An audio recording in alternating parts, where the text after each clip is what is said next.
NCERT class 9th science motion around us topic example 4.4 sum பண்ணலாம் பாருங்க. As we learned earlier, when an object is dropped from a height, it takes a straight vertical path downward before touching the ground.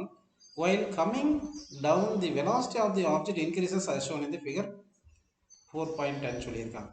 A difference find the magnitude of the average acceleration of the object in every successive interval of a second.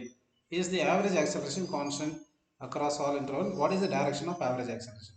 First 0 second பார்த்தீங்கன்னா 0 velocity 1 செகண்டில் 9.8 metre per second இருக்கு. அப்படின்னா first கேஸில் acceleration வந்து final velocity 9.8 minus initial velocity 0 divide by time ஒரு second போட்டிங்கன்னா 9.8 metre per second square கிடைக்கும்.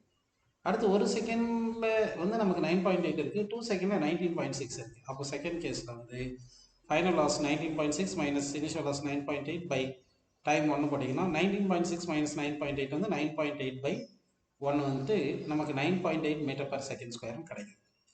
அடுத்து தேர்டு செகண்டில் பாருங்கள். தேர்ட் செகண்டில் பார்த்தீங்கன்னா அப்போ தேர்ட் செகண்டில் வெலாசிட்டி 29.4 மைனஸ் இனிஷியல் வந்து 19.6 இருக்குது பை டைம் ஒன் போட்டிங்கன்னா 29.4லேருந்து 19.6 கிடைச்சா 9.8 மீட்டர் per செகண்ட் ஸ்கொயர் அது அப்படி கிடைக்குது. அடுத்து லாஸ்ட் செகண்டில் பார்த்தீங்கன்னா ஃபைனலாக வெலாசிட்டி 39.2 மைனஸ் அதுக்கு இனிஷியல் வெலாசிட்டி 29.4 பை ஒரு செகண்ட் போட்டிங்கன்னா திருப்பியும் அதே தான் 9.8 மீட்டர் per செகண்ட் ஸ்கொயர் கிடைக்கும். அப்போது ஆக்சலரேஷன் வந்து கான்ஸ்டண்ட்டாக இருக்குது.